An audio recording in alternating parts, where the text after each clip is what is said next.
उसी प्रकार सागर में जिस प्रकार एक बूंद जाके समा जाती है, उस बूंद को आपको ढूंढना हुआ कि ये हमारी वाली बूंद कहाँ है, तो आप नहीं ढूंढ सकते हो। उसी तरह जब आपका अस्तित्व परम तत्व में विलीन हो जाता है, उसको कहते हैं निर्बीज समाधि।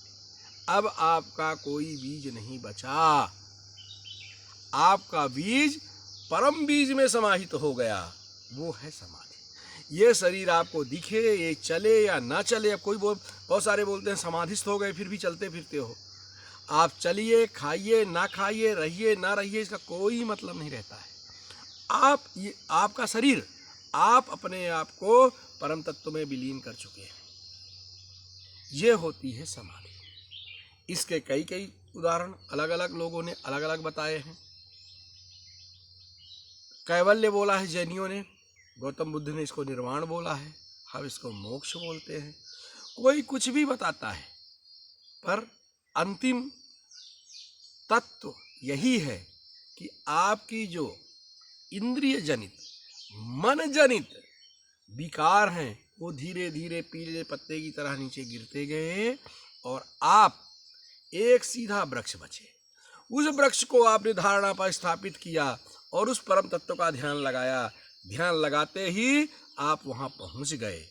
वहां पहुंचने तक आपको जो समाधि हुई, उस समाधि को कहते हैं सबीज समाधि। फिर से एक बार, और पहुंच के उसमें विलीन हो जाना आपको बनाती है निर्बीज समाधि।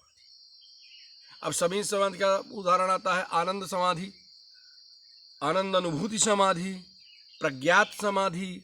इस तरह के अधिक चरण बताए हैं कि ध्यान के बाद आपको यदि आनंद की अनुभूति होती है तो आनंद समाधि हो जाती है। प्रज्ञात तत्व तो सिर्फ घूमता है, विचार शून्य हो जाते हैं तो प्रज्ञात समाधि होता है। तो अलग अलग ऋषि मुनियों ने अलग अलग चीज़ें अलग अलग समय पर बिल्कुल बताई है ना। तो आज के लिए बस इतना ही।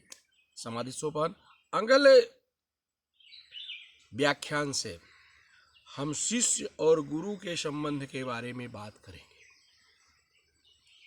ऑब्वियसली पढ़ा लिखा ही है, मौलिक कुछ हो नहीं सकता है, और हम में और बाकी मतलब मानव में और पशुओं में यही है, मानव अनुभव से सीखता है। दूसरे ने क्या किया है उसके आगे हम बढ़ते हैं। पशु वहीं से शुरू करते हैं जहाँ से उसके पहले वाला पशु ने शुरू किया था। तो हमने भी पढ़ा है विभिन्न भिन्न लोगों से, उसी पे शिष्य और गुरु, इनकी परंपरा में इनके बारे में 2-3 व्याख्या बनाए। आज के प्रणाम।